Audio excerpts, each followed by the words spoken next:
are in for an incredible day's racing this afternoon. For a long time we've waited for this European final to come here to the UK. And what better venue than the Swingfield track? I mean, if you look around this track, we've been watching practice and we know that this track is going to race just as well as any track we've seen through the years. There's been a very hard qualifying sessions going on. They've had semi-finals in Germany, in France and in Holland, and we've now got the top 18 that are going to compete here in this European final. That's going to be the main focus of the day, and what I would add to that is we've got an opportunity to see a British name on this title because we've got 4 very strong competitors. Andrew Appleton, Glenn Phillips, Lewis Denham and not forgetting Paul Cooper. Any one of those could do it with this great strong British crowd behind them. There's a lot of strong competition, as I say, and the whole event is supported by the big 1000cc sidecars. We've got 500cc sidecars here being represented, and also a support class of solos, which includes none other than Gerd Riss and our very own Paul Hurry. They actually come together at the end of the day, as you will see as this programme goes on. We're going to try and talk to as many riders as we can during the interval, equally while practice is going on. Colin and myself will be keeping things up to date, and I hope that what the riders are saying this morning is going to come to fruition this afternoon, and we're going to see a great European final.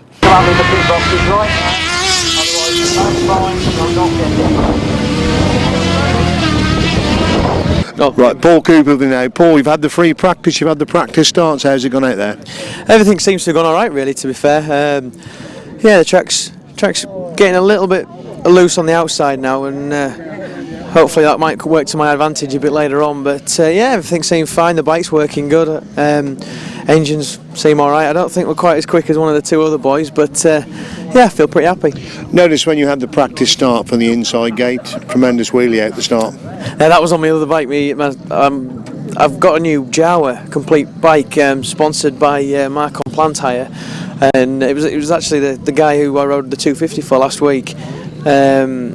He's bought me this new bike, and just taking a little bit of getting used to the engine setup and 1 or 2 things. But my antic that I was using, the GM engine, that was what I used in the first flick training,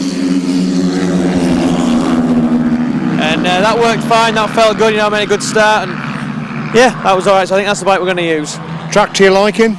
Yeah, they always put on a good track down here. The club work really hard, and they have a tremendous amount of helpers, and they put a lot of effort into it, and they've put on a good show, and the track looks pretty good at the moment. Yeah, hopefully it can keep pretty much as it is, and not get dug up too much, and we'll have a good day's racing. Interesting, only 6 in a race. Is that to your liking, or do you prefer the 8 or even 10 out there?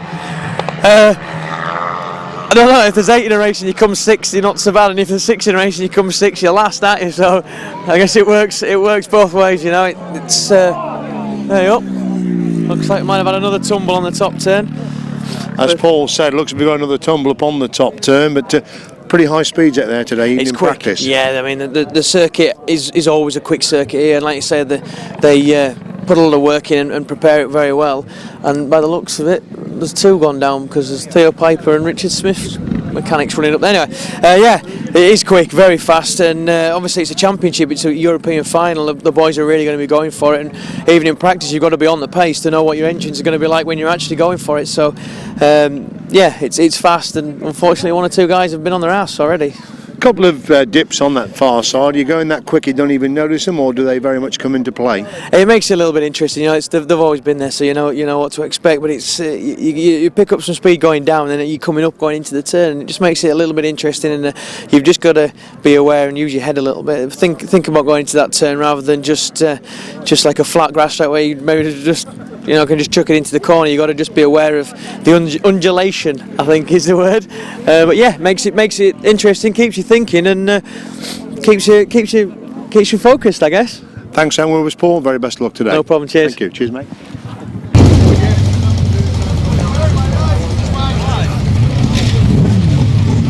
Jannick Jong with me now. Jannick, still in your civvies, not racing today? Yes, of course I'm racing. Just it's a bit of a time between the practice and the meeting, so I thought I don't want to sit around in that sweaty suit all day, and it's quite windy, so I don't want to get sick. And well, we'll make the best out of it today and see what happens. The track's all right. It's just there's a lot of dirt on the outside, so I hope they'll take it off because there've been a few bad crashes already in the practice, and I hope that that they take a few. How do you call that? The loose. Yeah, they just take some precaution for it, and I think it will be all right. The problem seems to be up on that top corner. Several riders have crashed up there, doesn't it? Yeah, that's because of the dirt on the outside. There's a bit of a banking in it, and if you hit that one, you just go straight ahead to the outside. And well, if two riders at the same time hit it and they clash into each other, crashes happen. So it's dangerous. You've had some good results over in England. You always go very well at Collier Street. Are you looking forward to this afternoon's European final? Yeah, of course. It's a meeting you look up to for all of the season. I rode the semi-final in Holland, and well, I've never been here. And when I came here yesterday, I thought, well, the track's brilliant, and it's something different from what I'm used to. But yeah, it's a challenge, and well, we'll see. Sorry. We'll see what the result will bring to me. As you say, the track a bit different with the banking, the undulations down the back straight. Yeah. Every yard is a different bit of track, isn't it? Yeah. It's. I think it will take me a bit of a while to get to know the track, but yeah, I think it will suit me. What realistically would you be happy with if you can't be champion today? What position would you be pleased to finish in? Of course, you first have to be in the A final, of course, and with the new regulation, the two riders from the B final go into the A final.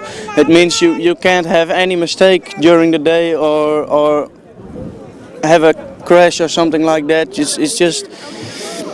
Yeah, it's really hard to get straight into that A final, and the B final is just a lottery. The person with the best gates, they mostly take the lead in the B final, and they qualify for the A final. So well, I hope to be in the A final.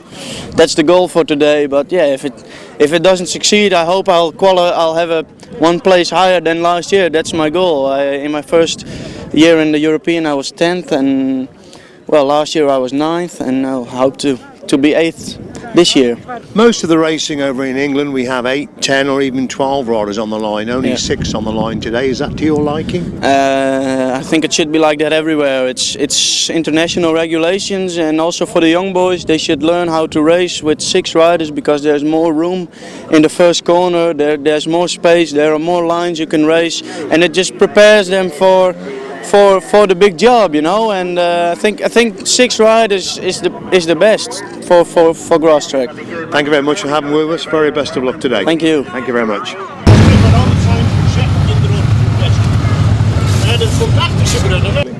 Andrew Appleton with me now. Andrew, practice seemed to go very well for you, both the free practice and for the starting gate. Yeah, it didn't go too bad. It's quite a demanding track actually today. It's cutting up a little bit on the top corner. It's going to be quite grippy, I think, today, so it's going to be quite physical. But yeah, it went all right. Made 2 decent starts, which I got in the first race off gate 6. So we'll just see what happens through the heats. Interesting when Paul tried his practice start from gate 1. If you noticed, he pulled a tremendous wheelie out of the start. So I didn't see it. You were probably gone by then. I was on the outside, very quick so yes. I think it's going to be the first one to get to the berm on the outside of the corner today. That's the all important race there. So we just got to concentrate on getting the bikes dialed in for the starts and going. So on track starts today. Happy with that? I prefer off track, to be honest, because you can sort of sort yourself out in a longer sort of space of time, but it's on track on the continent all the time, so I don't really mind. And 6th in a race, which is something quite different for English spectators, isn't it? Yeah, that's right. It's more common for me really on riding on the continent every week, but yes, it's going to be different for the spectators, but I'm sure they're up for a top class meeting. Tremendous result, the poacher. Obviously bitterly disappointed last week. Have you set yourself up for this one and put last week behind you? Yeah, that's right. Things didn't really go to plan for me last week. I wasn't making good starts, and on the track that was set up for us, you had to make good starts because you couldn't really. It was very difficult to pass. So hopefully today be a little bit different. So that's in the past last week. So I'm looking forward to today. If you can put the form together you put forward in the poach, you must stand a tremendous chance today. I know it's different riders, but you must have been delighted with what you did with the poacher a couple of weeks ago. Yeah, it was a really good meeting. I really enjoy that track up there anyway. But yeah, hopefully if I can put in the same sort of performance as a couple of weeks ago up there, then hopefully I should be in the A final. Season starting to wind down, or still quite a bit to do? Yes, it's slowly winding down now, so got a few more meetings left, but yes, it's been a hectic season so far, and pretty good season really for me. That I've finished 5th in the world and 4th in the Masters and that, which wasn't a bad result. So hopefully I can finish in the A final today, and it'll be top off the season for me. Any thoughts of winter racing, or going to take a complete break? A complete break and get ready for next season. Thanks, Sam Willis. Very best of luck. All right, thank you. Thank you, Cheers. Andrew.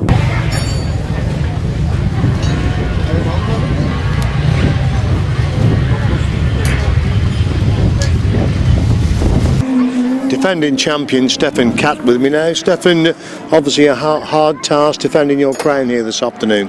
Yeah, it's a really tough meeting. The thing is, yeah, it's always all the European and World Championship finals are always tough meetings, and everyone will win it, but it's just one rider who can win it, and so I don't know. It all depends on the good start, and it's difficult. That track here, this is one of the best. One of the best tracks I've ever ridden here in England, and I like that track, but I've done 2 good meetings here, one 2 years ago and another one last year when I won it. But yeah, you're gonna see. You've been watching the practice and 1 or 2 incidents upon that top corner during the practice. Yeah, I just seen that one with Theo, and that was just I don't know what was happened, but that's racing sometimes. Were you happy the way practice went for you? Were you happy with your practice? Yeah, it was okay. It was in the practice, no one gives everything what he can do, so I just done the practice, start practice, just to know how the referee does the tape when the tape goes up, set it up the bike. I've done some difference after the open practice, so I changed something on the bike, and I reckon it works a bit better now. So, but it's always difficult for all the European championship, like today, for all the European championship rider, because we went on the track when the grass was still on, and the track is totally different this afternoon. Is that the end of your practice, or will you be allowed one more practice? No, that was it. So as you say, with everybody else practicing, when you go out to race, the track is going to be totally different to what you practiced on, isn't it? Sorry? The track when you go out to race will be totally different to what you practiced on. Yeah, definitely. So you have to make the decision just before the first race. You have to see what they've done, if they have graded the track or whatever, and maybe you can go up a teeth or down, or do some change on the engine with ignition or so. But I will see. So can't tell you now. And obviously you can't really afford to have one bad ride, because with only 4 going straight through to the A final, it's important you score major points in every race, isn't it? Yeah, definitely. If you will win it, you have to be absolutely on the top every race. So and this system is a bit I don't want to say I don't like it. It's for everyone the same, but definitely, you have to score the points in the first 4 qualifying heats, and then because if you're in a B final, it's always, I never like it to be in that pressure, because I've done it a couple of times and it was alright, but there's a lot of pressure on every rider in the B final, because everyone knows that he can still go in the A final when he finished 2nd or 1st, and we on track. I don't bother. I will be. After the qualifying round, I will be the rider with the most points, and that's it. On-track starts, some riders like them, some riders don't like them. What are your thoughts on the on-track start? I prefer that start here. This is a proper start, I know, and the English start is okay when you do an open meeting or so, but this is a normal way how you have to start. You see it on speedways everywhere like this, and that's what I prefer. Are you doing different preparation to your bike because you're riding in England to what you would normally do in Germany, or is it exactly the same? For the tracks? Yes. The tracks all the tracks are a bit different, and you have to set it up a bit different. But this is pretty much the same everywhere. You just change the gearing a bit up, bit down, but I've used this bike all the complete year everywhere. It was in France and Germany, it's here, so it's nothing different or nothing special here for England. Thank you for having with us. Very best of luck this afternoon. All right, thank you very much. Thank you.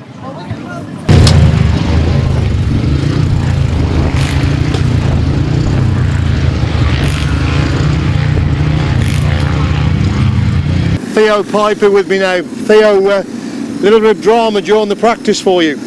Well, yeah, you can say it like that, but I had my belt cover came off, and because there's so much loose grass on the outside, it just filled up and it lost a bit of power, and it just sent me straight on, you know, and well, shit happens, you know. Apart from that, were you happy with practice? Yeah, my good bike is still intact, so I'll race on that today and hope for the best. Obviously, you've had a tremendous season so far and looking to possibly become European champion this afternoon. Well, we will see that on the end of the day, but I hope so, and I'm looking really forward for the match today, and there's a lot of boys who can win today, and we just hope for the best if I can do it. Is the track to your liking?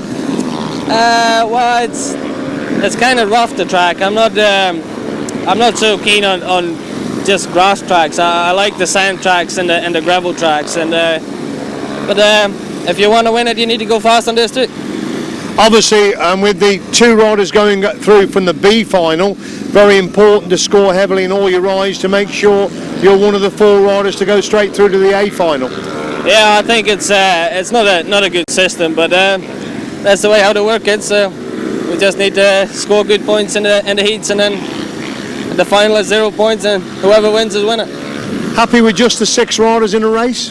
Yeah, well, I'm used to 6 and 7 guys in a race, and it doesn't bother me at all, but I think 6 is okay for this track. Yeah. The undulations on the back straight, do they come into play very much when you're racing? Well, on the back straight is, well, you go downhill a bit and then you go up a small ramp, you say, because it feels like a bit of motocross because you jump on the end. And if you time it wrong, you just go straight ahead, you know, and you just need to look out, and if you're in fighting with somebody, you need to use your head instead of just use your hand. Going back a few weeks, good meeting for you with the Lincolnshire Poacher. Yeah, it was going all right, and then in the final, two valve spring broke in my engine, and I lost so much power, and it's better to stop them before the whole engine blows up, you know. And but we fixed it again, and we had a good one in France, and I scored 23 points out of 25, and well, I just hope if I can do that today too. Thank you for having a word with us. Best of luck today. All right, cheers. Thank you.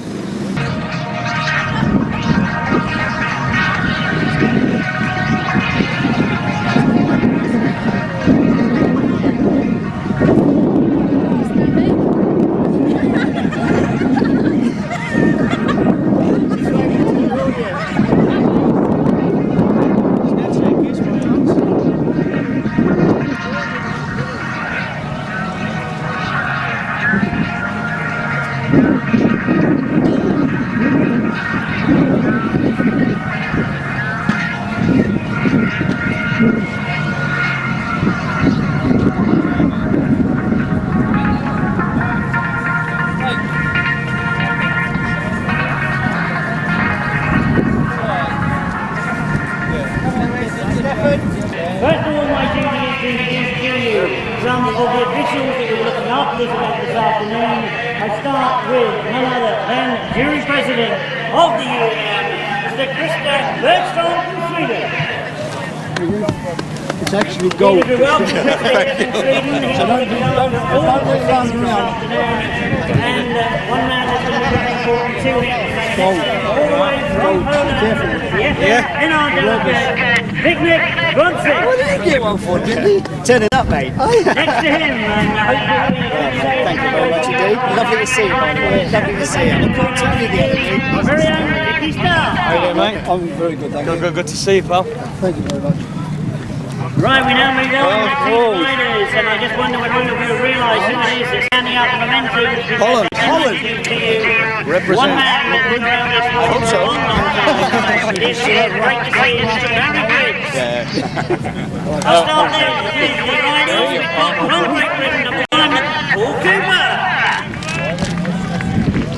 Representing Holland, the very quick Jannick and Jong. Hello, how are you?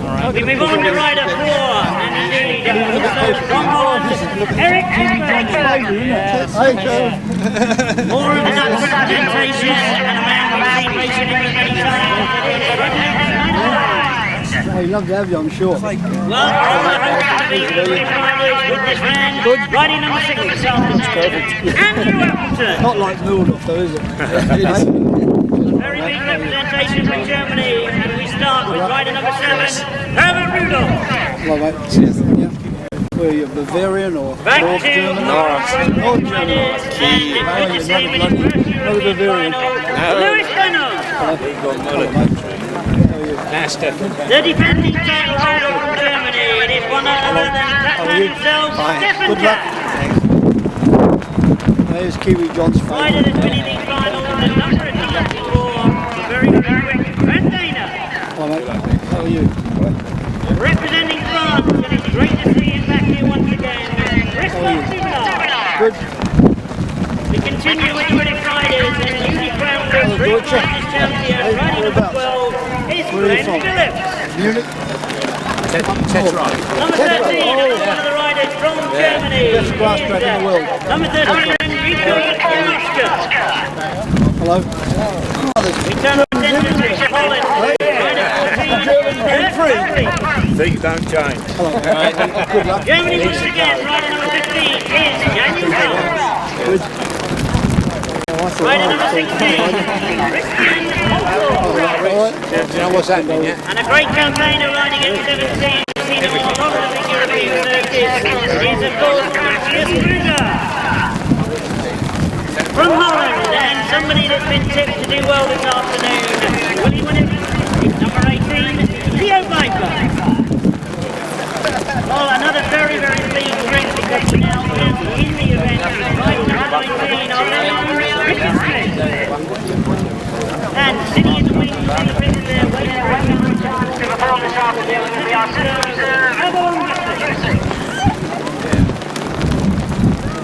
well, that indeed is the rider that is going to perform this afternoon. Ladies and could ask you now,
Thank you all, ladies and gentlemen. Please wait for us to the sport. We now turn our attention back to the outside of the debate. This is a reminder. So, which rider or which nationality you are supporting this afternoon, please show appreciation. The practice went very well.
Appreciation. Next time you see his lander will be out in action for this European final on this superb Swingfield track.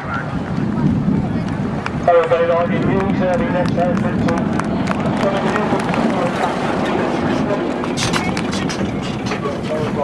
outfit number 8, Andy and Laura Ferguson, at the 10th Tony Cook and Richard Fillmore. 21 fight to come under the starting gate, it's 4-1 down, so not the best of starts for Nick Radley and Andy Coleman. They managed to get the machine going, so they're followed by Scott Francis and John Skinner. Sean Harvey and Danny Hart. Scott Francis and Woodley, Pijper into 500 sidecars. The next ones to come in. And the number 3, that's Andy Grubble and Dave Williams. Number 4, for the Lord, Terry Madley. Matt Palmerola, Andy Wilson. 24, Rob Wilson, Terry Saunders. The new Masters champion, Colin Blackburn and Paul Whiteman Jr. Next one is to come past these coming on. Number 30, the reserve coming in to left line, Jason Gore. 42nd, Mark Cross and Mr. Winterburn. Last week, and we've got Phil Fowler again in the fourth gate, Rodney Garrett Winterburn. Number 51, Richard Corley, Terry Manley. And from number 60, that's Richard Thomas, Jason Murray. 87, former champion Ron Bradley and John Simpson. Another former champion, Paul Whiteman and Alan Whaler in chair.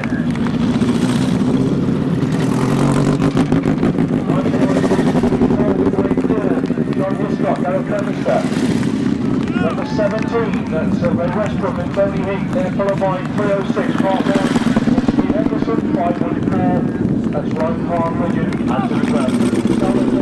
Left line, that champion, Gerd Riss, great to see Gerd here with us in the support class. Joe Green, the next rider, Charlie Saunders on that Dave Mears going over to the start.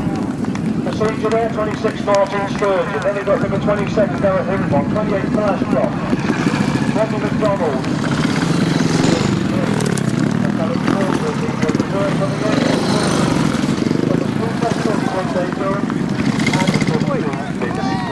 Number 22 Ferrari, the rider completely for over.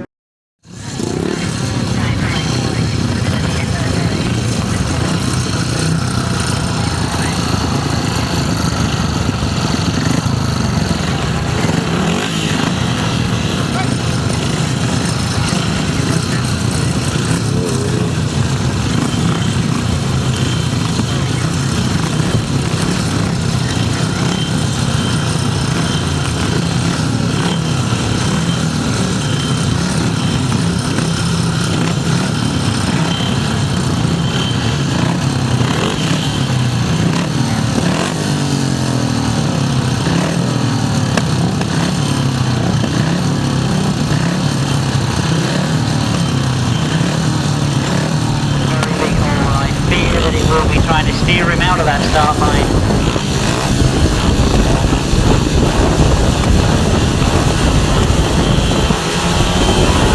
Here we go with the first race of the afternoon, and as they go into that first turn from that outside gate, it is our own Andrew Appleton that's made the best of the start and goes up that back straight. Andrew Appleton's away from the rest of the field. Into that stop turn he goes for the first time. Well, he throws the dust up for the rest of the field behind him. That could give him an advantage. He comes down past me for the first time. And pursuing him is Jannick from Holland in second place. RH Sidecar from Holland as well is the rider in third. We've got then Paul Pijper in fourth. Andrew Appleton has got away from the rest of the field in this, the first opening ride of the afternoon. Past me for the second time. Jannick could not close, he consolidates that second place. But look at Paul Pijper, he's back in fourth place and closing all the time on RH Sidecar.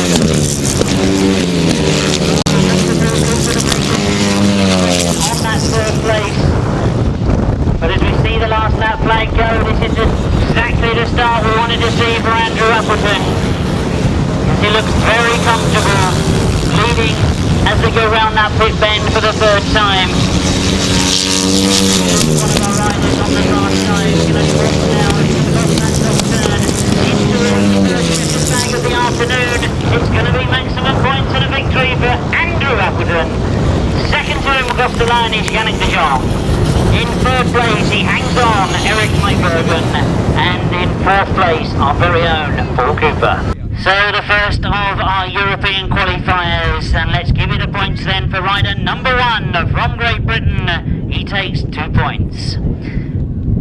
Rider number 2, Jannick de Jong from Holland.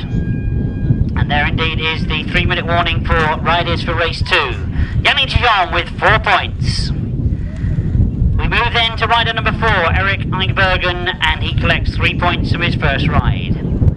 Disappointment for number 5, Jannick Sidecar. He retired from the race, but our number 6, Andrew Appleton, scores maximum 5 points from his first ride. Right the way down the bottom of your page, number 19, Richard Smith, scores 1 point.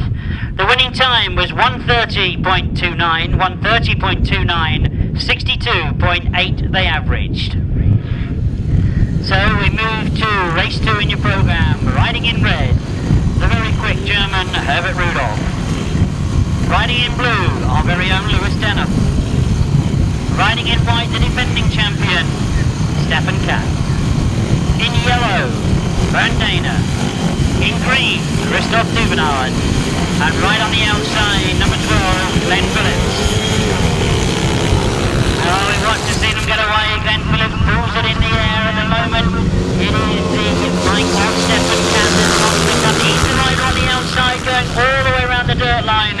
And up the back straight he goes. Well, we knew that that Stephan Katt was coming here in a very determined mood, and indeed he's showing in his first ride that's exactly what he wants to do. Get out there and score points. Stephan Katt leads, from Glenn Phillips in second, from Lewis Denham in third. So can the two Brits do anything? Can they close down on the Flying Catman? Stephan Katt is the lead up that back straight into the top turn for the second time. He really is motoring on. Glenn Phillips doing everything he possibly can, tries a different line, tries to hold it tight, lifts across the shoulder. He can hear a bike that's close to him. I wonder if he actually realises it's Lewis Denham. Lewis Denham flying round that pit bend. He's very, very close to Glenn Phillips as they go up that back straight. So Stephan Katt has got away a little bit. The battle is on between Glenn and Stephan Katt has gone down. Stephan Katt goes down on that top bend. We anxiously look to see if he's up. He is up. But as they go into the last lap, it is now the lead with Glenn Phillips, pursued by Lewis Denham in second. And I'm very pleased to see that Stephan Katt is pushing his machine off the circuit. But we've lost Stephan Katt in his first ride. It means then that maximum points as they come off that top turn are going to go to the rider from Great Britain, our new British Masters champion. Glenn Phillips gets maximum points. Lewis Denham in second, Van Dana in third, and finishing in fourth from France, Christophe Dubernard. So race 2 then of the European qualifier, and out for the first time our very own Glenn Phillips. Let's go from the top then, because rider number 7 riding in red, no score. Number 8 Lewis Denham, a terrific second place and 4 points. Number 9 Stephan Katt, we all saw it, he fell, no score. Rider number 10, Bernd Dana, 3 points. Number 11, Christophe Dubernard in green, 2 points. And number 12, riding in black and white from that outside gate once again, maximum points, 5 points to Glenn Phillips. The winning time was 131.56, averaging 61.21. So 2/3 of the field have had a taste of the circuit. They've had one ride and collected points, or not, as the case may be. We'll look at race 3 and we see out for the first time Enrico Janoska. Dirk Fabriek is riding in blue. There is concern for these riders at the moment as we still have the machinery being taken away on the top bend. But let's continue to introduce them to you anyway. We've got Daniel Roth from Germany riding in white. Christian Holzhorst riding in yellow. Matthias Kruger from Germany in green. Theo Pijper in this outside gate. Now, is that going to favour Theo Pijper? He must have been sitting in that pit box watching the first 2 heats.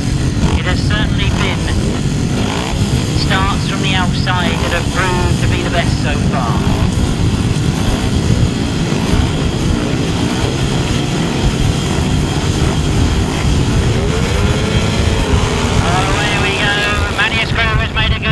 Theo Pijper on the outside though, and it is Pijper that's got to that first turn, and Theo Pijper is the lead going out of that first turn and off the back straight for the first time. It does look to be favouring this racing line starting position, and Theo Pijper certainly making the best of it.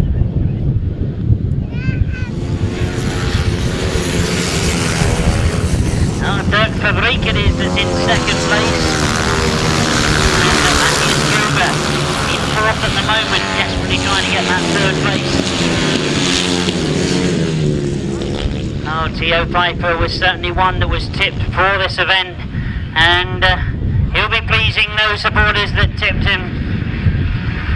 Kruger again getting in amongst the battle in that 4th place. There's a real battle going on, and there's problems for the rider in red, Enrico Janoska. Enrico Janoska comes out on the far side.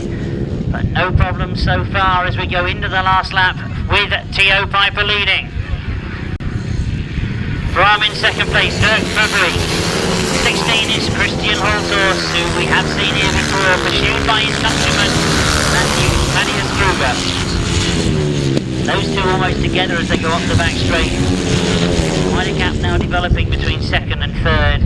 But here comes the checkered flag, this time for Theo Pijper. He gets maximum points for his first ride. Dirk Fabriek gets second. Number 16, Christian Holzhorst, picks up third place. So the points scored from the third heat, race 3 in your programme, and we start with rider number 13 retiring, no score. Number 14, Dirk February, gets 4 points for that second place. Number 15, Daniel Rath, picks up 1 point from his first ride. 16, Christian Holhorst, 3 from his first ride. 17, Matthew Kruger, 2 points, but maximum points for rider number 18, Theo Pijper. 5 points then for Theo Pijper. The winning time was 131.01, 61.58 the average speed. Joe Screen, I can see riding number 23, that very distinctive machinery and leathers. Rodney McDonald comes to the line, Gareth Hickmott on the inside of him. There is number 21, Gerd Riss, right on the inside. Multi-world long track champion. Number 25, Charlie Saunders. Those are the 6 riders. So, this is the first of the support races. Leg 1, Joe Screen makes a good start. Charlie Saunders has gone with him, but it is Gerd Riss and Joe Screen. They comes in from the outside, gets up into second place. Well, again, he had a very good start from that outside gate, which we saw in the European. Charlie Saunders now goes past Dave Durham. Oh, Joe Screen, I can see slowing perhaps on that top bend, but Gerd Riss is away. Gerd Riss wide off that top turn. Charlie Saunders there in second place to him. Rodney McDonald is up in third place. And can Joe Screen get back on terms? Not sure what happened that first one, but look what's happening at the front. Gerd Riss is being closed on by Charlie Saunders. Oh, into the top bend they go cautiously. Gerd Riss out on the wide line. Charlie Saunders takes an inside line. Oh, he's getting very, very close. Oh, David Durham getting very close to the safety fence here. But look what's happening up front. Gerd Riss is being caught by Charlie Saunders.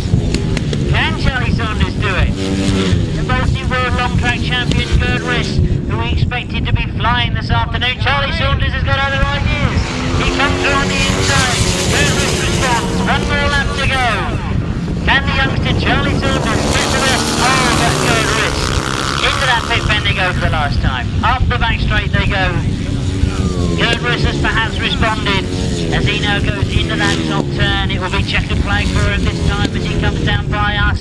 But Charlie Saunders has another go. He's going to be close to him, that's for sure. But Gerd Riss takes it. Charlie Saunders in second. Joe Screen has got up into third place. Rodney McDonald in fourth. So race 4 then, and a win for rider number 21. First time out this afternoon, Gerd Riss. In second place, number 25, Charlie Saunders. In third place, number 23, Joe Screen. In fourth place, number 29, Rodney McDonald. In fifth place, number 31, Dave Durham. And in sixth place, number 27, Gareth Hickmott. 136.39 was the winning time, 136.39, 58.15 the average speed. Well, we continue with the solo support, and we see out for the first time at number 22, Paul Hurry. 24, Dave Mears. 26, Martin Sturgeon. 28, Phil Ashcroft.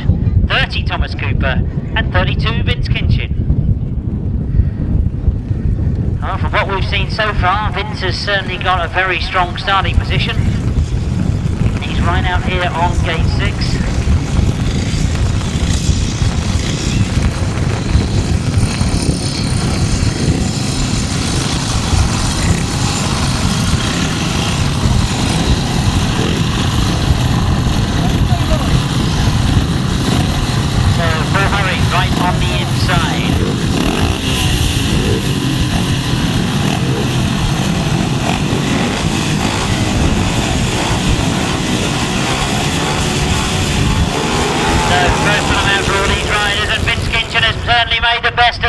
Paul Hurry flies in front of him though into that first turn.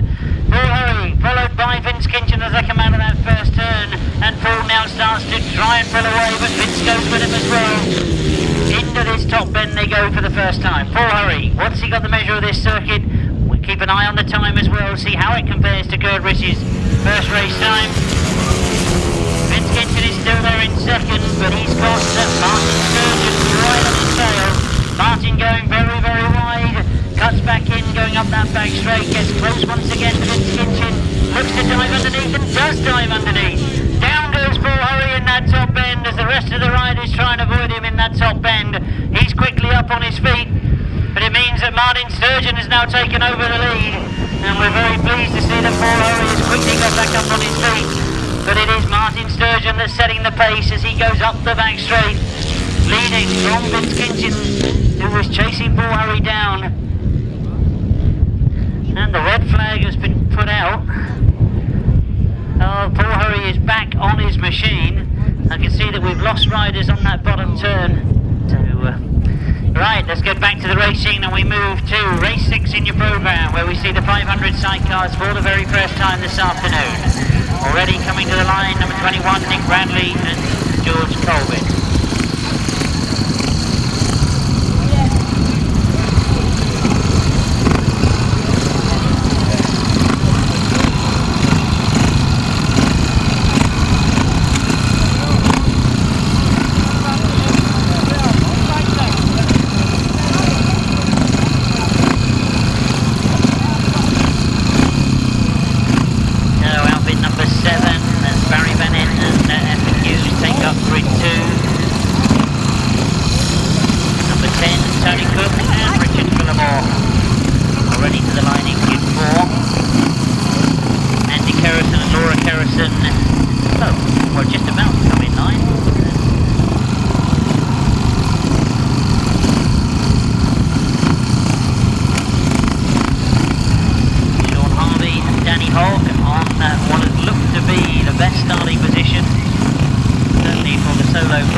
International sidecars, and it is indeed number 72, Sean Harvey and Danny Hogg will get to the front as they go round that first turn and up the back straight.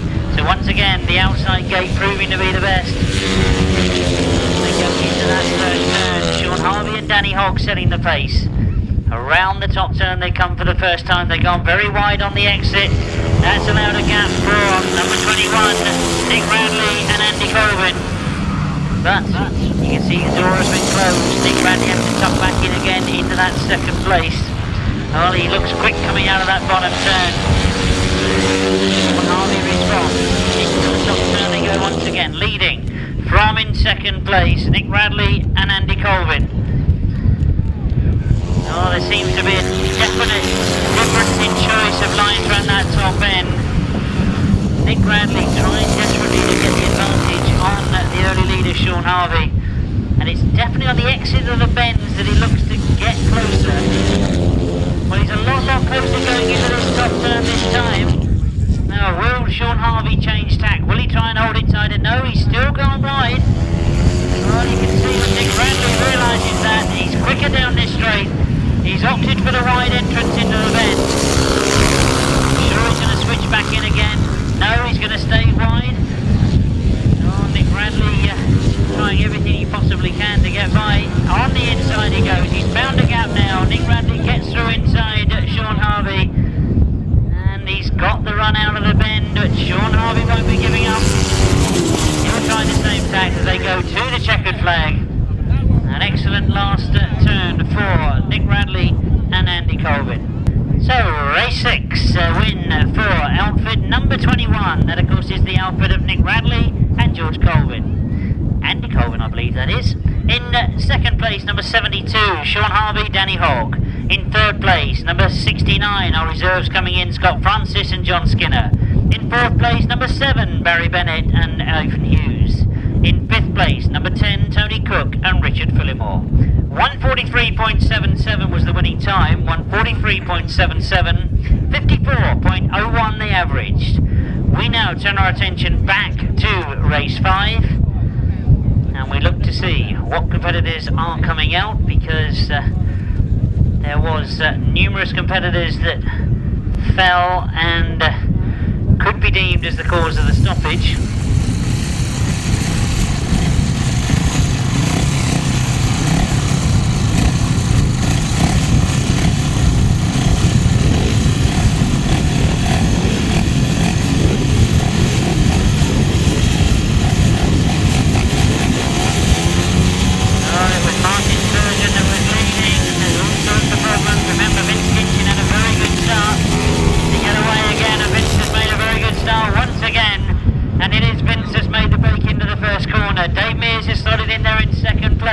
Martin Sturgeon is right out on the outside, trying to get the long way round. And see Vince Kinchin pulls away while that battle's going on for second. Dave Mears trying to keep that second. Martin Sturgeon looking to see where the gaps will open up. He finds one and comes through and gets himself up into second place. So Martin Sturgeon is. Dave Mears goes with him. Phil Ashcroft is the rider who was holding second and now gone back to fourth place. But Martin Sturgeon is up in second. Has he left it too late? Getting through the traffic has held him up. And it means that Vince Kinchin has got away. Off the top turn he comes. Looks to be enjoying it at the moment. As Martin Sturgeon is desperately trying to go. Dave Mears still there in second place. In fact, there is indeed a battle for that third and fourth place. Dave Mears just with the battle already. That's changing as they go up the back straight. Well, we see the last lap flag come out, and Vince Kinchin again has taken a very wide line. Martin Sturgeon is wide as well. Oh, Thomas Cooper it is that's battling for that third place and looks to have won the battle, as he's got past Dave Mears coming down past me. So the gaps really do begin to open. We see the checkered flag and we see the completion of race 5. Vince looks over his shoulder. He knows he's got the win. Martin Sturgeon with the second. Thomas Cooper in third. Dave Mears in fourth. Race 5, a win for rider number 32, that's Vince Kinchin. Second to him, number 26, Martin Sturgeon. In third place, 30, Thomas Cooper. In fourth place, 24, Dave Mears. In fifth place, 28, Phil Ashcroft. No other finishers there. The winning time, 132.66, 60.49 the average speed. We continue with the European final. So all riders have been out for their first ride. I could say they now know the measure of the circuit, but of course I think the circuit will change as the day goes on. And let's quickly look down the list, because we've got riding in white. That is number 1, Paul Cooper. There is a replacement for the rider in red, so Richard Smith will take the rider in red position. Number 8, Lewis Denham, goes for the second time in green. Bernd Dana goes in yellow, in white and black, right on the outside. Daniel Roth riding in yellow. And Matthias Kruger in blue.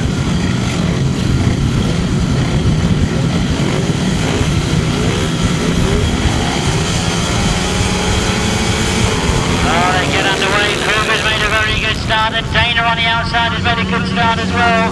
Bernd Dana the long way round, Matthias Kruger on the inside. It is Bernd Dana that's worked his way all the way around the outside. Lewis Denham looks to be up there in third place, closing down on Matthias Kruger as they get into this top turn for the first time. But it is the very, very experienced Bernd Dana that comes off that top turn, leading from fellow countryman Matthias Kruger, and Lewis Denham sitting there in third place at the moment. Paul Cooper is holding forth, watching what's going on in front of him. And Lewis Denham starts to close down on Matthias Kruger. He's right on the back wheel of Kruger as he goes into this top turn. As Bernd Dana takes the advantage and gets away from them a little bit. This is a very quick ride from Dana. Can Lewis Denham get second? Oh, Matthias Kruger is a very, very experienced rider. He'll know exactly what he's got to do to try and keep Lewis Denham behind him. He drives up that back straight. Well, is Lewis quicker into that top turn? He's looking for an inside line. Let's not take it away from Bernd Dana. He's got a third first time out, so we'll be pleased to keep himself in contention with a win here. All eyes, I'm sure, on that second and third place, because Lewis Denham is fighting every inch of the way. Desperately trying to get second from Matthias Kruger, but checker flag's being made ready. Bernd Dana comes round for his first picture of the afternoon. Matthias Kruger gets second, Lewis Denham in third, Paul Cooper in fourth, and 15 is Daniel Roth in fifth. Right, so let's give you the points from the very top then. This was race 7 in your programme, and it's 2 points to rider number 1, the rider in white, 2 points. We miss the number 3 there, and we move right down to rider 8, Lewis Denham scores 3 points.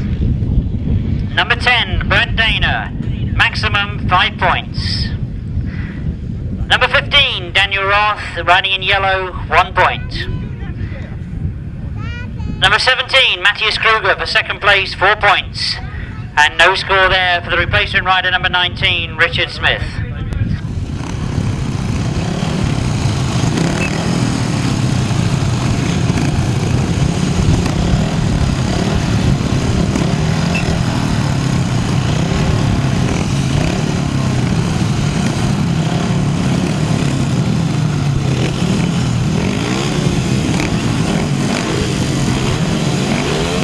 Well, indeed, we have a rider replacement in this one because Jannick Schneiderwind is not going. So in comes World of Grasstrack. Well, as they get underway, it is rider number 9 that's got to the front, Stephan Katt. So can he do it this time? Stephan Katt with a terrific ride round that first turn. The flying German goes up the back straight and into the top turn with a good advantage on the rest of the field. Well, I think you all remember what happened in his first ride. He's got to the front once again. Can he hold it? Moving through into second place is our own Glenn Phillips. He was the rider in this one, riding in blue. And Glenn Phillips leads the pack, but he's not having it easy. The rider getting very close to him up that back straight. And he must be seeing that Stephan Katt is getting away. Or is he? Well, Glenn Phillips had a good top turn then. In fact, it's Enrico Jannick that is pushing him hard to that second place. But Glenn making the best of it at the moment. Surely still see Stephan Katt just in front of him. And Stephan Katt does look very determined. Is that disaster in that first ride going to really cause him qualification problems? One more lap to go. He'll pick up maximum points this time. Glenn Phillips still scoring well. Remember, he had a win first time out. They go up that back straight, Stephan Katt, very determined this time. Keeps it on song round that top turn this time. He'll see a checkered flag this time. Maximum points to Stephan Katt. Glenn Phillips in second. Enrico Jannick finishes in third and very, very tight for fourth place.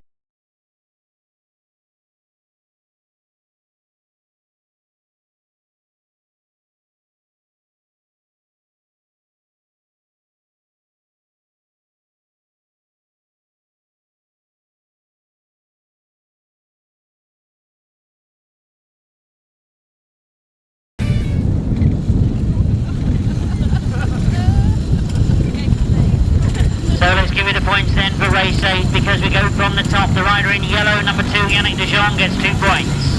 No score for number 5, Jannick Schneiderwind. Right down to the rider in green, Stephan Katt, maximum 5 points. In blue, Glenn Phillips, 4 points. 13 and Jannick, 3 points. And in red, number 1, Christian Roars, 1 point. No score for Pavlo and Drossic. The winning time was 1:30.3, 61.71. As we're already underway with the last of the second leg rides. And we look across the far side into this top bend for the first time and pick them up for you as they come down past me with an early lead. Looking back for Andrew Appleton is in third. The early lead is with you, Herbert Rudolph. Herbert Rudolph from Germany takes the early lead. Andrew Appleton is in pursuit though. He's in second place, closing all the time. He looks quick on this top bend. He looks to have a very good line as well. Andrew Appleton looking perhaps to come through on the inside. Right on his tail, you've got the rider in green, Gerd Riss. Gerd not out of contention either as he sits right on the back wheel of Andrew Appleton. Now this is where Andrew tends to get the speed on. He catches up going into that top bend. He's done it again. He's a lot closer this time. Will he have the room to get through? Will he have the speed? He's got the turn. Well, you can see that straight away Herbert Rudolph responds. But Andrew Appleton takes the time on the inside. He looks to have the advantage. Andrew Appleton goes through. He gets himself to the front. Herbert Rudolph tries to stay with him. He'll try and come back at him on this last turn. But as we see the checkered flag being made ready, is this going to be 2 out of 2 for Andrew Appleton? Comes round off that top turn. He's had to work for it, but he's got it. Herbert Rudolph in second, and Dirk Fabriek from Holland in third place. So race 9 it was, completing the qualifying rides twice on the circuit now. And let's look at the overall points, because scoring points in race 9. Riding in red, rider number 4, Eric Eichbergen, 1 point. Riding in blue, our very own Andrew Appleton. Riding number 6, maximum points, 5 points go to the rider in blue. Number 7, the early leader, Herbert Rudolph, 4 points. We go down to the rider in white, Christophe Dubenard, and no score. The rider in green, number 14, Dirk Frederick, 3 points. The rider in yellow, Theo Pijper, 2 points. The winning time was 1:30.45, 61.97. 61.97 they averaged. So we can now add those points together and see how the totals look after 2 rides. So race 10, the first of the right-hand side cars out for the first time. Andy Gribble and Dave Williams, Pete Lloyd, Nick Wilson, Matt from Roller and Andy Wilson. We should also, well, I'm curious whether we will see Miles Simmons.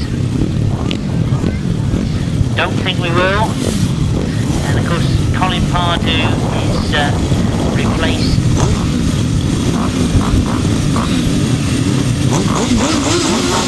by Alpin 30 set line. Number 17, Ray Westbrook. We've just seen that very quick practice. And as they get underway, it is Alpin number 4. That's Peter Lloyd and Nick Wilson that get to the front, and they've got quite a margin on the rest of the field at the moment. Down the back straight they go, and Peter Lloyd setting a cracking pace as he goes down that back straight and into the bottom turn. See Matt from Roller a long way back in 4th place. Pick up for you that 2nd place, and it is Andy Gribble that's in 2nd place. Ray Westbrook in 3rd, Matt from Roller in 4th. As the dust continues to fly.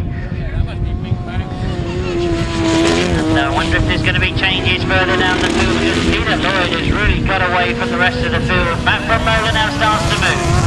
Around the outside he goes, and you can see his neck down on the inside of Andy Gribble, and quickly gets himself up in the 2nd place. So Matt from Roller and Andy Wilson up to 2nd. They quickly work their way through from 4th to 2nd place. But I don't think they're going to be able to close on that margin they've got on Peter Lloyd. Peter Lloyd, with a terrific start, has really got away. He'll see the last lap flag as he comes around in front of us this time. And Matt from Roller and Andy Wilson, they'll comfortably in that 2nd place.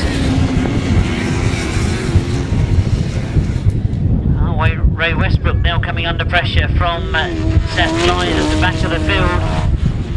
Peter Lloyd is almost just straight ahead of that battle that's going on. As they come up to the finishing line for the first time for the sidecars this afternoon, Peter Lloyd and Nick Wilson take the win. Matt from Roller finishing in 2nd. So race 10 then, the first of the 1000cc sidecars. The first points going to outfit number 4, Peter Lloyd and Nick Wilson. 2nd place to number 5, Matt from Roller and Andy Wilson. 3rd place number 3, Andy Gribble and Dave Williams. 4th place number 17, Ray Westbrook and Tony Heath. And 5th place number 30. That's our replacement that came in this afternoon, taking the place of outfit number 16. And that of course, I will give you the outfit of Seth Blythe and Jason Gill. The winning time was 1:44.61, 1:44.61, an average of 56.92. So we move on to race 11. We stay with the 1000cc sidecars, and we see out for the first time Rob Wilson, Colin Blackburn, Mark Gosser, Rob Winterburn, Rick McCauley and Richard Thomas.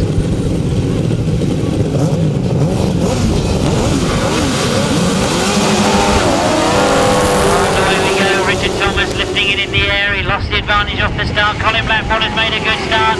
Rob Winterburn goes with him.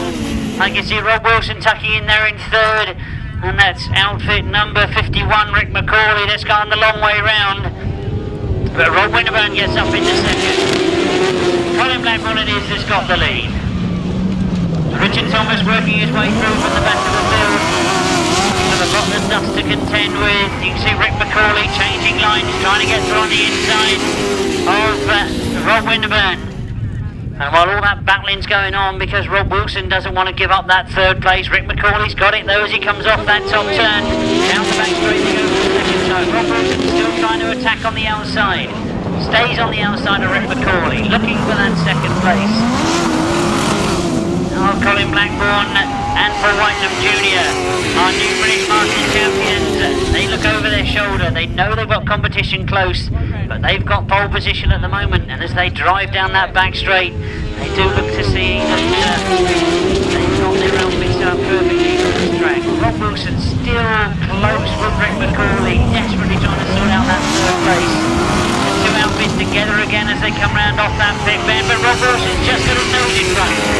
Rob Wilson gets through. He's now trying to close down on Rob Winterburn in that second spot. Come on, Robbie. I just wonder if Rob Wilson can get it going down that back straight. Left it late if he's going to try and achieve second as well.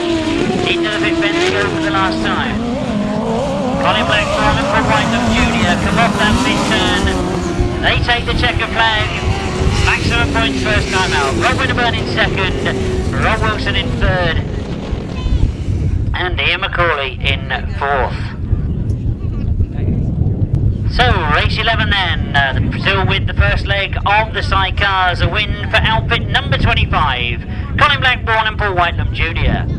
In second place, number 48, Rob Winterburn and Gareth Winterburn. In third place, number 24, Rob Wilson and Terry Saunders. In fourth place, number 51, Rick McCauley and Terry Madley. In fifth place, number 37, Mark Cosser and Tristan Winterburn. Sixth place, outfit number 60, Richard Thomas and Phil Stoneman. 1:44.66 was the time, 1:44.66, 56.89. So both those winning times, very, very close indeed. We now move to race 12, and we see out for the first time Rob Bradley, Paul Whitelam, Pete Colvin, John Hiscock, Mark Warren and Ryan Partridge.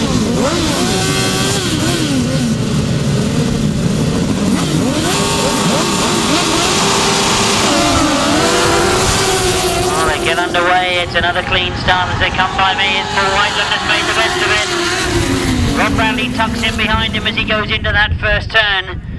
But Paul Whitelam it is that leads coming off that top turn. Rob Bradley wants to change things though. Looks to go on the inside. Paul Whitelam responds. John Hiscock has moved up into third place.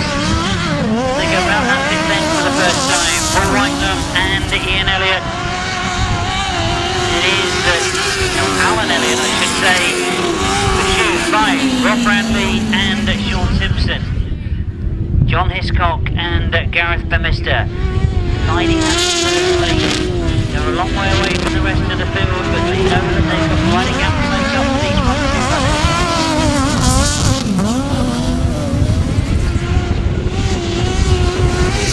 Paul Whitelam and Alan Elliott still lead. As they go down that back straight, Paul Whitelam wants to get back to the point of this one into the pit bend. He goes for the last time. No, only one more time because this is the last lap flag and not the checkered flag. And Rob Bradley he's been very, very close, but he's not been able to change this position. Paul Whitelam really has kept the speed on. And it looks to be exactly what he wanted this afternoon. Maximum points in the first ride. Into the pit bend they go this time for the last time. Up towards the checkered flag. It's a very convincing win for outfit number 92. Paul Whitelam and Alan Elliott.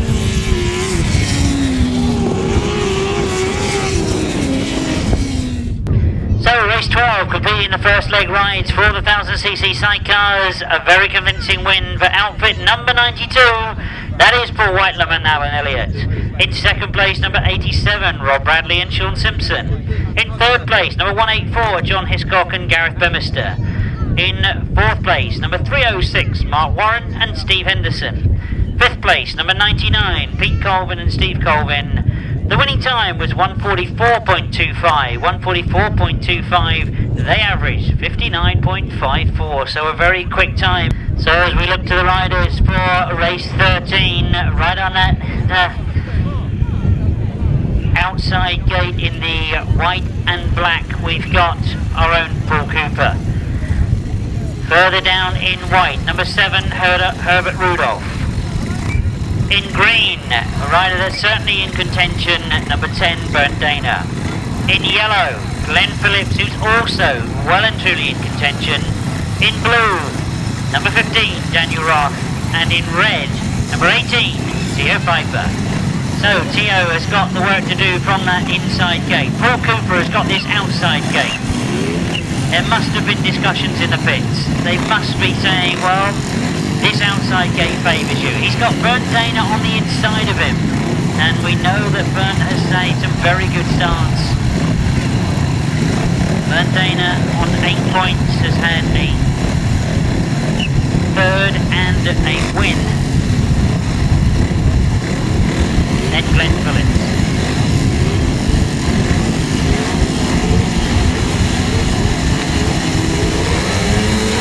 We want to see them go. Paul Cooper has made a very good start. Theo Pijper has gone well on the inside, but Paul Cooper gets the edge as they go into that first turn. Theo Pijper is up there in second place. I can see Bernd Dana in there as well. And Theo Pijper chases after Paul Cooper as they go down that back straight. Paul Cooper though, with the lead into this top turn. He goes very, very wide and Theo Pijper comes underneath him. Theo Pijper goes wide. Paul Cooper comes back at him. Bernd Dana is up there in third place. Bernd Dana chases after the two of them. He can see what's going on in front of him. Paul Cooper stays wide on that pit bend. He stays quick. Theo Pijper looks over his shoulder. Wonders where Bernd Dana's going to come from.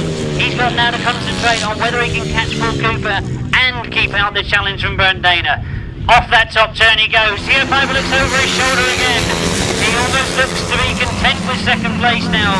Glenn Phillips is now starting to make a move. He's in fourth place and closing on Bernd Dana.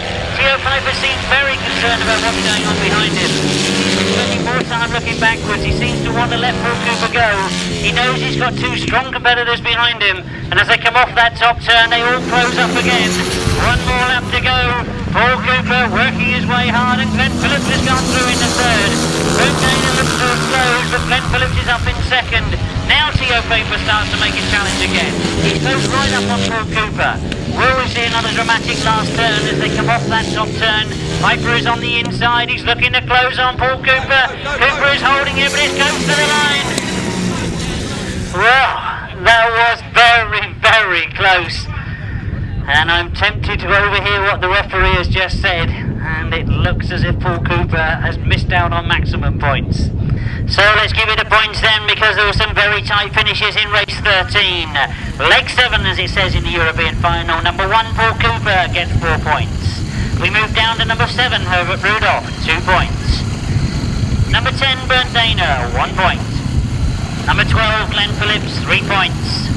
Number 15, Daniel Roth, no score. And the maximum points to number 18, Theo Pijper, just on the line there, maximum 5 points. The winning time was 131.66, 131.66, 61.15. So we look for the riders going in race 14, leg 8 of the qualifying of the European final. Richard Smith goes in place of, no he doesn't, that's in the next race. Jannick de Jong we see going this one in red. Eric Einerberg in white and black. Right on the outside here. Christoph Stephan, Enrico Janoska. Oh, I can see who's made the best of it going into that first turn. Right, number 13, Enrico Janoska, but he's in second as they come out of the turn.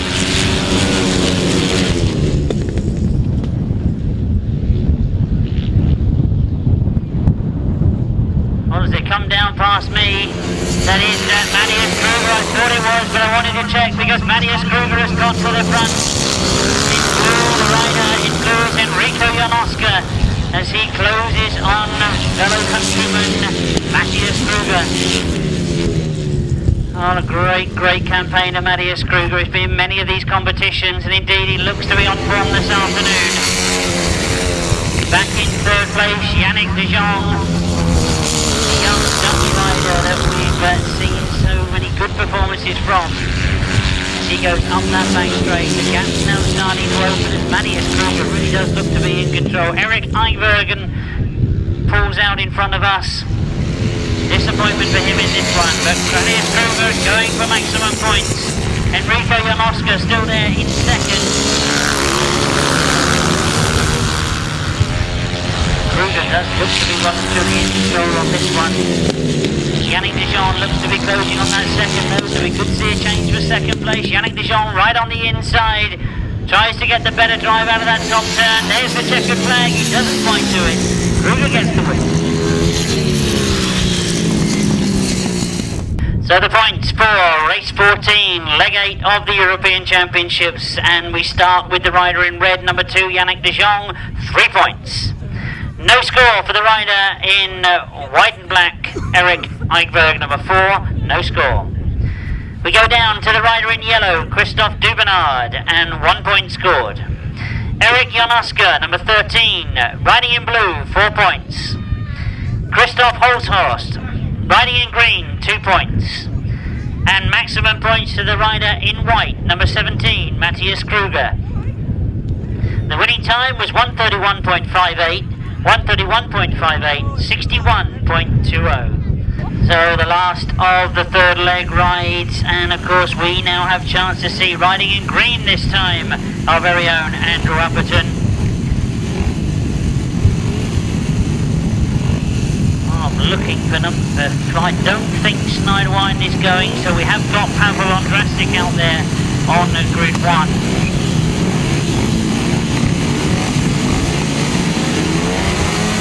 Oh, they get underway, and Lewis Denham has made a very good start on the outside.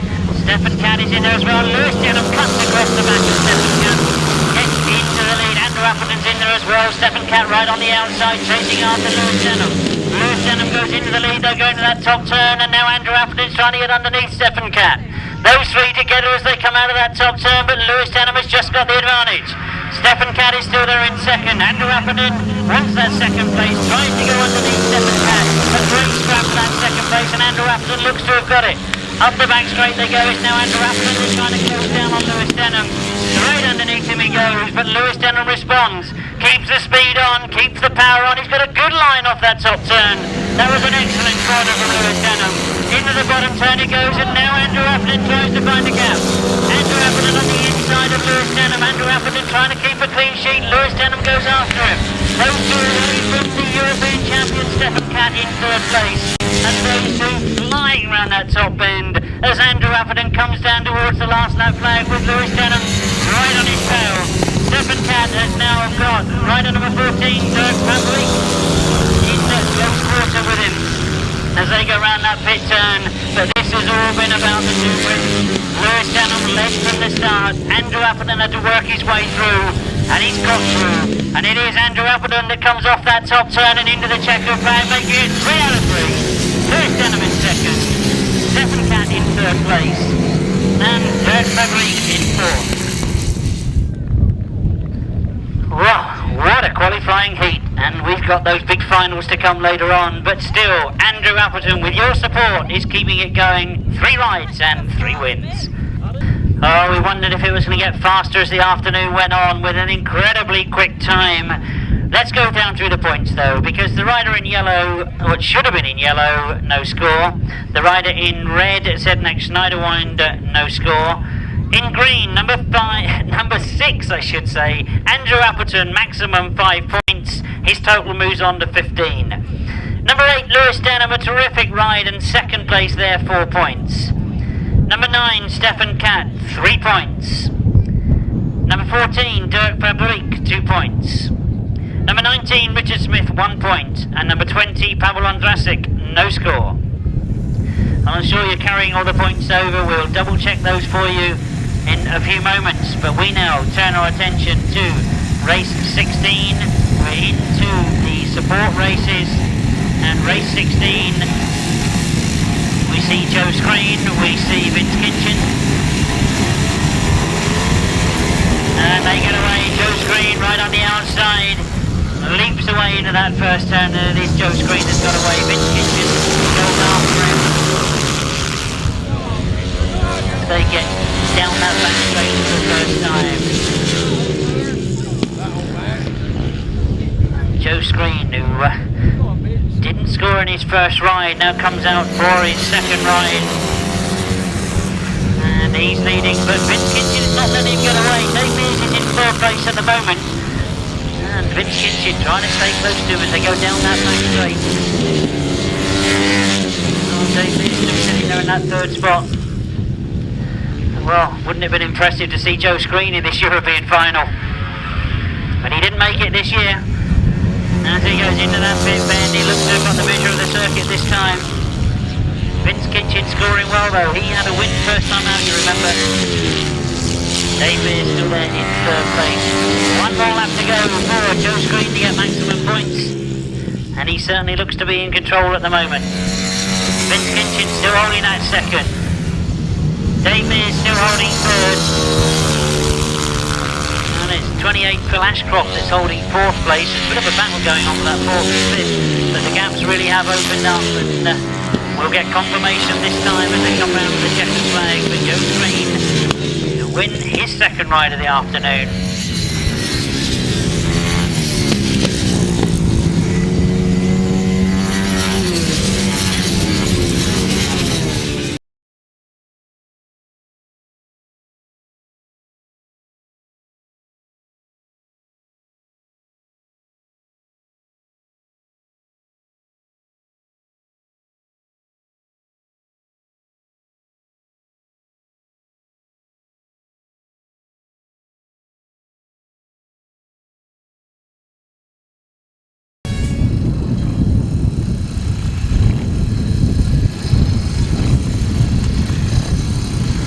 So we stay with the 500 support class as we see back to the line in race 17.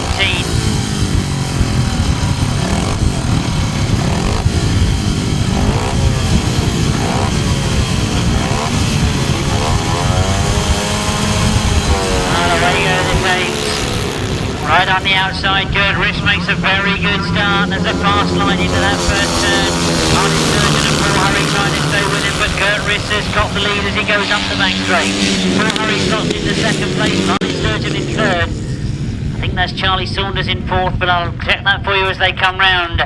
It is indeed Gerd Riss that leads. Paul Hurry in second, Martin Sturgeon in third, and that is, I can confirm, number 25, Charlie Saunders in fourth. Still very, very quick, but Gerd Riss showing us exactly why he was multi-world long track champion. Or I say was, still is. Comes off that top turn and Gerd Riss looks to have got the measure of the circuit. Paul Hurry desperately trying to chase with him. Charlie Saunders now looks to be having a go at Martin Sturgeon for that third place. Martin Sturgeon holding to go around that big turn, but Charlie Saunders is right on his tail. Trying to keep an eye on whether Paul Hurry is closing on Gerd Riss, but there's a real battle for that third place as Charlie Saunders closes up on Martin Sturgeon. One more lap to go.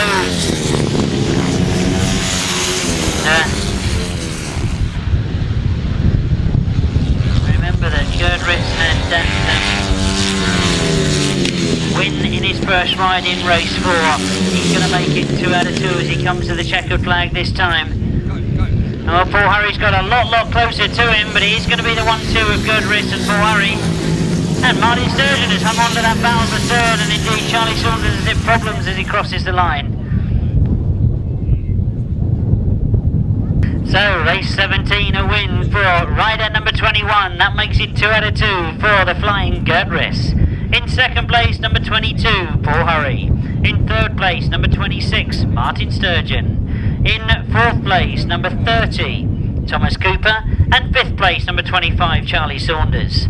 The winning time was 1:31.26, 1:31.26, 61.42. 61.42 they averaged. We turn our attention back to the 500 sidecars out for the second time. And Barry Bennett comes right out on this grid 5. Remind you that we had a win for outfit number 21, that's Nick Radley. He takes grid 2 this time. And outfit number 72, that's Sean Harvey and Danny Hogg.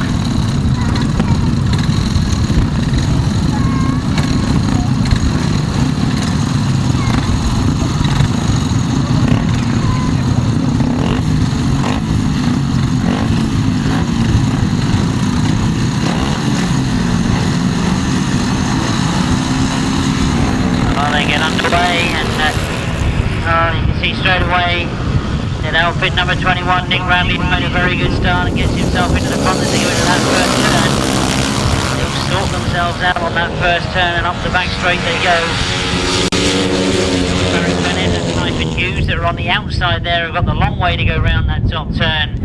As they sort themselves out and come down past me for the first time, it is outfit number 21, Nick Radley, that's got to the front. Tony Cook and Richard Phillimore in second place at the moment. It is Barry Bennett in those red leathers in third place, but he's now being passed by Sean Harvey and Danny Hogg. So Sean Harvey up into third place, starting to close down on that second spot, held by Tony Cook and Richard Phillimore. Well, this certainly has allowed Nick Radley and Andy Colvin to get away. Let's not take it away from Tony Cook. Second place at the moment. Sean Harvey working hard in that third spot to try and get it from him. It'll be last lap for them this time, and for Nick Radley and Andy Colvin to make it 2 out of 2. No changes further down the field. That does look like Andy Kerrison and Laura Kerrison have got their problem sorted out. They're actually out there racing this time. The top turn. Well, it's going to be a challenge from Sean Harvey on that top turn around the outside of Tony Cook. They'll come to the checkered flag this time. Nick Radley wins it. Tony Cook just hangs on to second place. Sean Harvey had a very good attempt at getting second, but I do think it was Tony Cook on the line. Race 18 then, the second leg of the sidecars, and indeed outfit number 21 takes his second win. Maximum rides for Nick Radley and Andy Colvin. In second place, number 10, Tony Cook and Richard Phillimore. In third place, number 72, Sean Harvey and Danny Hogg. In fourth place, number 69. And in fifth place, number 7. The winning time was 142.52, 142.52, 54.67 the average speed. Fourth and final qualifying legs, as we see coming to the line, the riders in green. We've got no Matthew Desarius, so Richard Smith will take the ride in green. Stephan Katt on 8 points so far. He goes on the outside in the black and white helmet. Bernd Dana on 9 points so far in red. In blue, Christoph Dubenard. In yellow, Enrico Jan-Oskar on 7 points. And at number 18, in white, on that third grid, that is Theo Pijper on 12 points at the moment.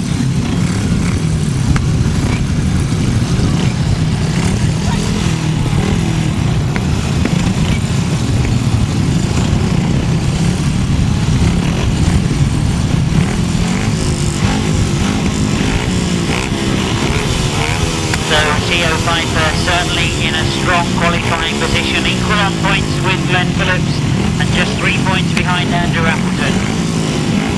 Stephan Katt has still got some work to do. Remember, he didn't score in his first ride. Oh, they get away, and Stephan Katt has made a very good start. Theo Pijper is on the inside of him though. Stephan Katt it is, just made the break from that first turn, and up the back straight they go. Theo Pijper still there in second. Look at Stephan Katt pull away. And he flies round that top bend. Theo Pijper's made a very good run on the inside, though he's closed right up on Stephan Katt. Enrico Jan-Oskar is the rider in third place. All eyes on that front, I'm sure, because Stephan Katt is certainly under pressure from Theo Pijper. Theo Pijper was good on this top turn first time round. Will he do the same thing again? He's got a much tighter line. I think Stephan Katt's just getting away with it because he's got the speed running out on the dirt line. But Enrico Jan-Oskar's still there in third. Number 11, Christoph Dubenard in fourth. There's a big gap between second and third place. Theo Pijper at the moment has got no answer to Stephan Katt. The power on, he's stayed wide, he's not tried to come on a much tighter line at all, he seems comfortable out there. Flies into this bottom turn. Christophe Duvenard's still there in 4th place. Richard Smith getting great experience here this afternoon, back in 5th. But as we see the checker flag being raised, Stephan Katt takes another ride with maximum points. Theo Pijper gets 2nd. Enrico Janoska gets 3rd. And Christophe Duvenard in 4th. So let's give it a point scored in race 19, as there is no score for rider number 3, no part in the competition. Down to number 9, Stephan Katt, maximum 5 points. Number 10, Bernd Dana, no score. Riding in blue, number 11, Christophe Duvenard, 2 points. Riding in yellow, number 13, Enrico Janoska, 3 points. Riding in white, number 18, Theo Pijper, 4 points. The reserve coming in, number 19, Richard Smith gets another 1 point. The winning time was 1:29.85, 62.38.